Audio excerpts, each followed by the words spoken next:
My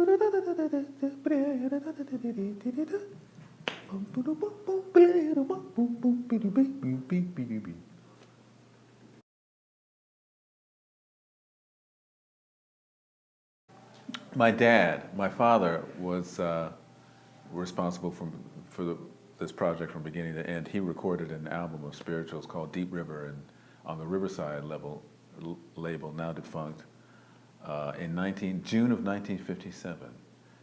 Hall Johnson was my father's teacher. He taught him how to sing the spirituals because Hall's mother or grandmother was a slave, and so he heard the music, from hearing his grandmother sing it, and he taught my father how to sing spirituals in a very genuine fashion. So I got the inspiration for doing this album project from my father.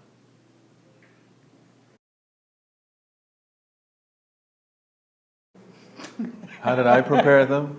He didn't. They're not prepared. There was an audition process in the beginning, and I met Judi when I was working on a potential opera for the San Francisco Opera Company, which I did not finish. But in the auditioning process, I met a lot of the singers. Probably I auditioned somewhere around 80 singers in town. They each had 10 or 15 minutes of us singing together, giving them certain vocal challenges. And Judi was one of the singers, and I was impressed with her ear and the way she heard things. So I had a gig with Yo-Yo Ma here years ago, and I invited Judi to sing on the gig with me. There was a piece that I wrote called Grace. It was Grace. Grace. Mm-hmm.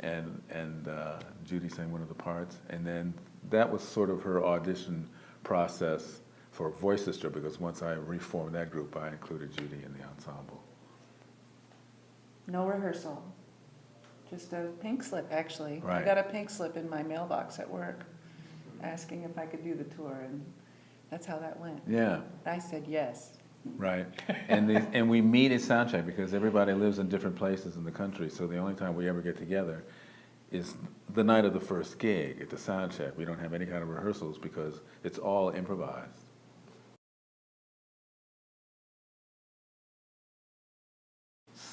I'll let you start that answer. The meaning of family and music, well, they're very intertwined, depending on how you choose to define family. My family were great trainers because of their tastes in music. They had a varied taste, and so I have 6 siblings, all older, and they would listen to different kinds of music, and so my earliest training was listening to their choices. Mm-hmm. And I sang with my brother Michael. And now I feel like family is who I play with and who I sing with. When I'm with Voicestra, it feels like family. It is family. It is family. And when we're at Omega, it feels like family. Everybody there feels Everybody like family. feels like it. That's 180 people and more. And the music itself brings people together, so sure. Yeah. They're very linked, I think. Yeah. My family, my parents met in church choir. My mother was my father's accompanist for a while. I was influenced by Top 40 radio at the time because in the 60s, Top 40 radio included everything, movie themes. They'd play a tune by the Carpenters, and they'd follow that up with James Brown, and they'd follow that up with a group called Cream with Eric Clapton, and then they'd follow that up with Something from My Fair Lady. My Fair Lady, or whatever. It was just a hodgepodge, and it was a potpourri of music. So when you listen to all these different kinds of musical genres, it feeds you with all kinds of musical information. That's what I draw from when I'm improvising, is all the music that I ever heard growing up. Now my sister, my sister is a singer, my father, my mother are singers. My children, my middle child and my youngest sing. My oldest produces. He does sing a little bit. I've only heard him actually sing once, but he has a nice voice.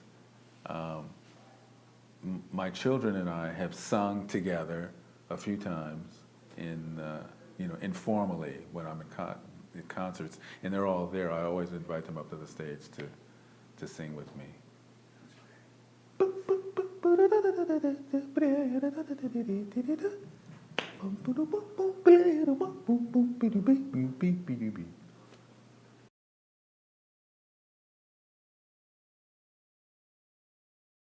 Oh, goodness gracious.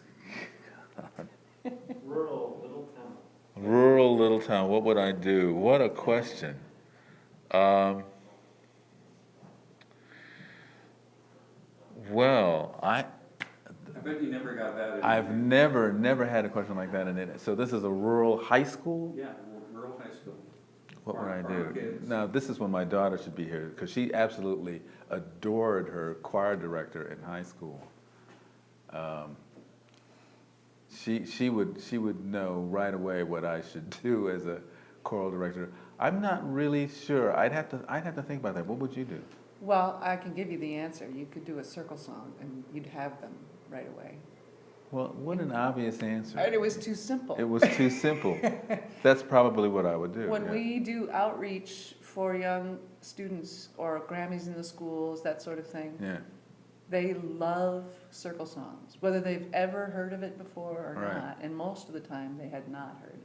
It's a singing game to them, and there's like the same thing. The reason I get so much enjoyment out of it, other than playing with the folks that we play with, right. but the fact that it's brand new music and it's only being done once, so you're so in it for the moment, and that essence of knowing it's never going to be done again. Right.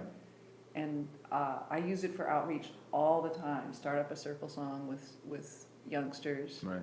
any age, and they're in. They're completely That's there. the obvious answer, and it was staring me It like was the, too like close it was to too your close, nose. too close to me. But that's absolutely what I would do. Start with a circle song. Yeah. And the thing that's interesting about circle songs, and we know this when we do this at Omega with folks who've done it and not done it, is that it builds skills. It's one of the most incredible ways to build ear training, to build a sense of time, to build a sense of blend, to build a sense of hearing harmonies, whether is it a major or minor. We may not be talking about it, but we're doing it. And the circle song gets better and better Right. the more in tune with those fundamentals There you singers go. become. There you go. Right. Thank you. Do a circle song. Do a When in cir- doubt. When in doubt, do a circle song.